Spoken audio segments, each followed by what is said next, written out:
Patiently, go ahead. Fernandez, Valley of the Beast. Administration officials met last week with Cuban officials to discuss counterterrorism, but the administration has Cuba on the state sponsor of terrorism list.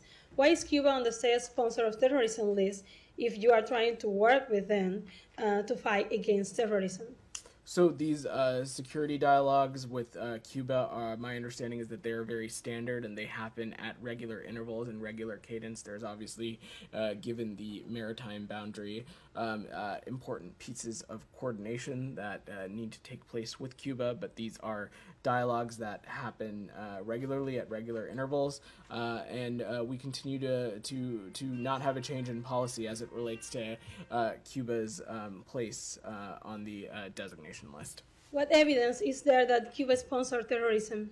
Well, the regime has a long track record of egregious human rights abuses, suppression of a free press, suppression of civil society, and other key factors that continue to keep them on that list. But Jackson, you can give me examples of terrorism I'm going to work because the room that's a little human bit. rights. I'm going to work the room a little bit. Thank you.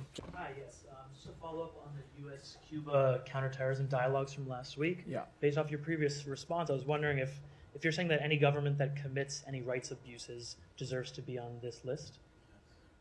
I'm not going to parse the specific participation on this list or not. Your question was about the security dialogue. The security dialogue is something that we have conducted with Cuba at regular intervals. It is an interagency dialogue. The State Department is not the only department involved. It obviously takes place in close coordination with the Department of Homeland Security and other cabinet agencies as well.